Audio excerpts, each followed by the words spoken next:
AJ Widener, reality check. Thanks for watching. And we're again going back into reading A Monument to the End of Time by myself and Vincent Bridges. Today we are on chapter 2, part 2, section 3, the underground stream from Egypt to the Middle Ages.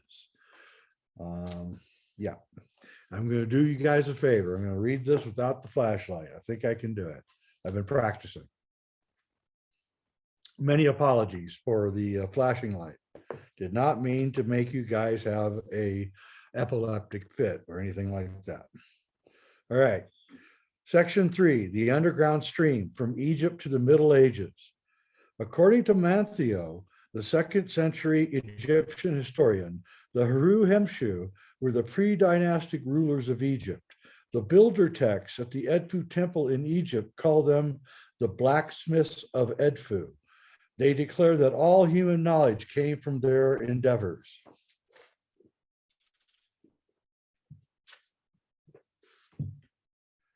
They invented the institution of kingship, and every pharaoh from Menes to the Emperor Trajan ruled Egypt in their name. The winged disc was their symbol, and a special ceremony, the union of the disc, was held once a year in every temple in the land of Egypt to symbolize the union of the state with the source of Egyptian civilization. A multi-volume work would be needed to chronicle the record of the Haru-Shemshu during the course of Egyptian history. Though over 3,000 years of history, the thread of the Haru-Shemshu, however, is clearly interwoven with the basic themes of Egyptian culture and the lost science of alchemy. Excuse me about that. With the coming of the Roman Empire and then the imperial Christian church, the old religion and culture of the Haru-Hemshu began to melt away. However, it did not simply disappear, but was absorbed into the spiritual background of the new emerging religions, especially Gnosticism, Christianity, and Islam. Christianity in particular was aided in its growth by its similarity to the Isis cult which preceded it.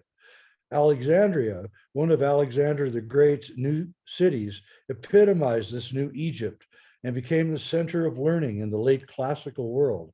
Alchemy in its modern form seems to have been developed in its workshops and academies, as the Isis story from the Codex Marcianus shows us. The author of the Isis the Prophetess was probably an Alexandrian Greek who lived somewhere between 50 BC and 50 AD. He was familiar with the Hebrew myths concerning angels.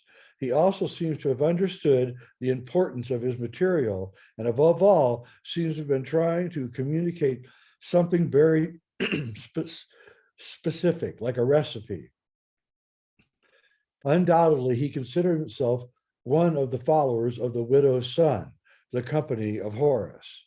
In another century or so, all of this would become a Christian metaphor. Jesus would be in the role of Horus and Mary as that of Isis.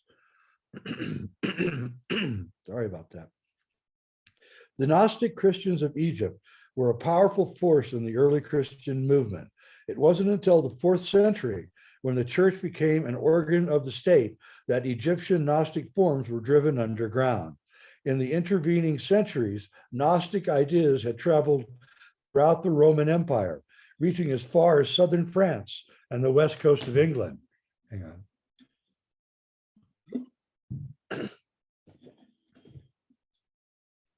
As Christianity became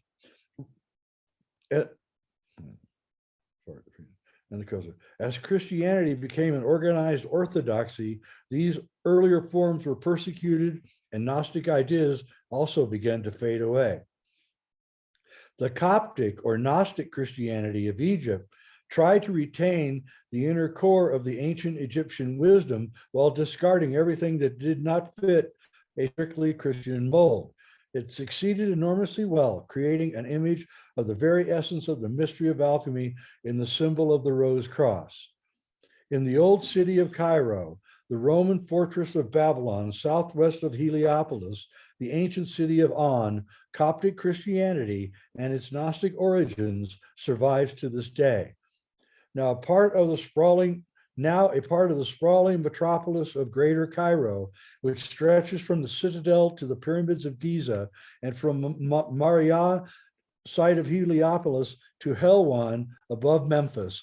The old city is a quaint escape into a medieval garden.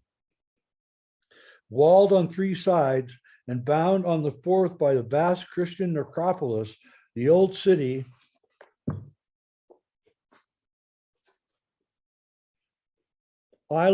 is an island of piety and mysticism, where it is possible to feel that it is the turn of the 2nd century CE, not the 20th. On the walls of the Coptic Museum in the old city of Cairo, it is possible to trace the evolution of the Rose Cross through the 1st and 2nd centuries. On one wall, a 1st generation gravestone from Luxor, which contains the combination of a Cairo symbol and the Ankh, with the silver boat, sits next to the crosses which blossom into roses on the loop of the Ankh. By the 2nd century, this had become the accepted rendering of the cross as a mystical symbol. In this, we have a connection with the esoteric side of the Coptic tradition, which managed to survive the shift to Orthodoxy. These rose crosses traveled along with Gnostic concepts throughout the empire. We find them, in fact, in southern France, on the tombstone of Saint Honor in Arles, as Fulcanelli reminds us in his discussion of the Ankh. As the Ankh emerges over time with the Rose Cross, the center of the Ankh's loop assumes the image of galactic center, a blossoming rose, the Templar cross, the rose as a gnosis gnomon. A series of 2nd century CE altar fonts from Luxor, found on another wall of the invaluable Coptic Museum, reveals a thread of mystical and architecture that unites both the Gothic cathedrals and the enigmatic credence of Lalemant Mansion, which Fulcanelli describes as a temple in miniature. And we will get to Lalemant Mansion as we go forward here. Our first font from the early 2nd century shows a scallop shell supported on 2 10-limbed trees, between which stands a Coptic Ankh with an 8-petaled rose in the loop. The basic simplicity of its symbolism, as we will see, survived for over 1,200 years. A late 2nd century font repeats the basic motif and then expands upon it to give it an almost complete vocabulary of the mystery. I'm going to show these to you. These are photographs from the Coptic Museum. There you go, that one. And then we have this one. And you can see the Ankh and the rose. And so, 1,200 years before the Rosicrucians in Egypt, we have evidence of the rose and the cross, which becomes a central motif of alchemy.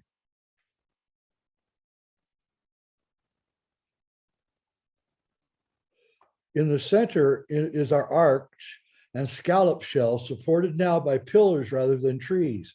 Replacing the rose cross ankh in the center of the arch is an equal armed cross with an upside down alpha and omega on the lower half. On either side of the arch is an ankh with novel elements added. The loop of each ankh contains a 5-petaled rose, while equal armed cross stand on the top of the elongated sidebars, the bottom of which ends in a 5-sided leaf shape.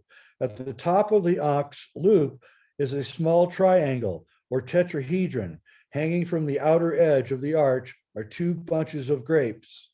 So I'll show you one more time. That's the picture. That's on the wall of the Coptic Cathedral in Cairo. While complete explication of this altar font would take us too far ahead of our story, let us note some of the symbolic connections. The arch is found on the facades of the Gothic cathedrals and mimicked in the credence from Lalemant. The five-petaled rose is also found at Lalemant Mansion in the 15th century stained glass above the altar.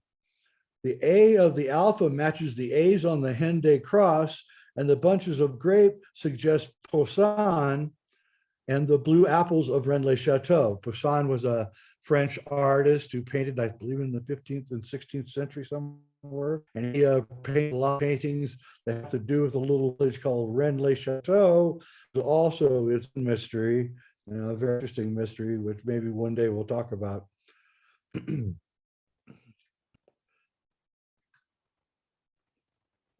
By the early 3rd century, as shown in our last altar font, the inner mystery had become more abstract and orthodox. Instead of a flowering rose cross ankh, we find a cubic cross in the place of our tree of life.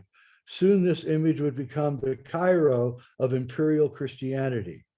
As the Roman Empire fell apart in the 5th and 6th centuries, the various groups of Gnostic Christians were left stranded, like limbs withering away from a dying tree.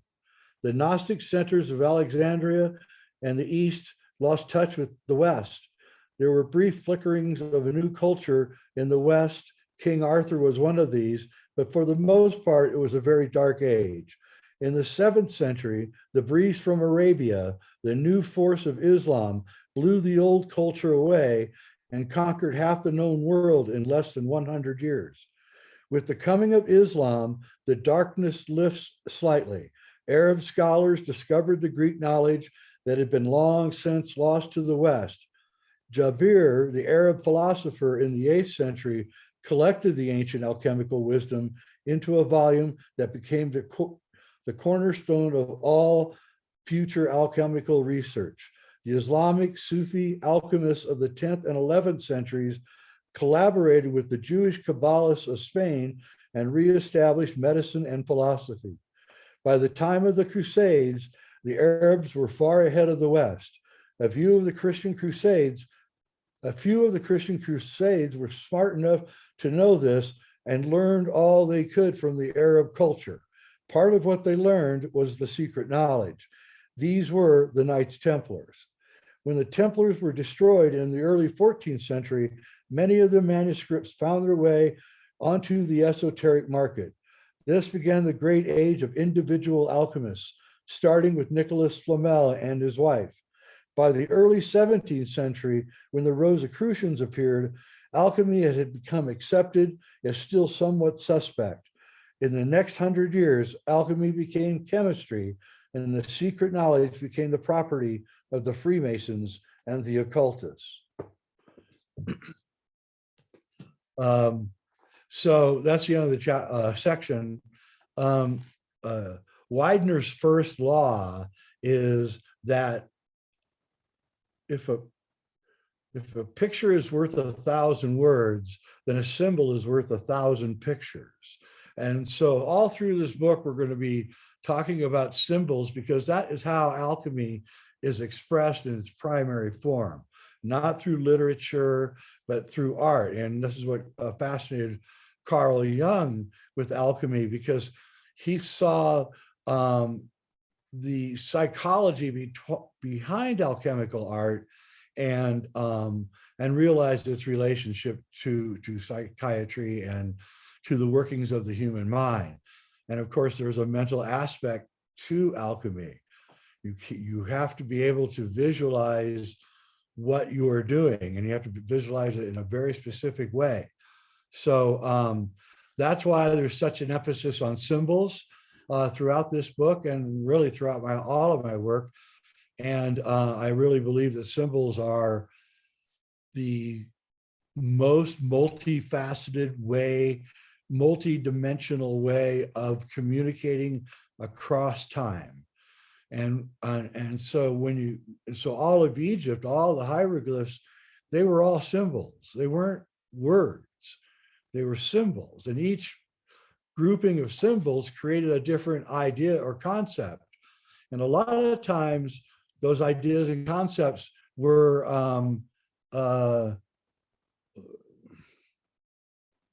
different but the same. They would be like homonyms, right? and they would do wordplay. So you would have one word which meant, 5 or 6 different things, but those 5 or 6 different things had a relationship with each other. So, and I can get into hieroglyphs at some other time. That's not what I want to be talking about. But anyway, so that's it. We'll come back next week with the section 4 of chapter 2. Thanks for watching. I'm Jay Widener. This has been Reality Check. And I really, really do appreciate you watching. Hit like, support me in every way you can. And I'll see you next week.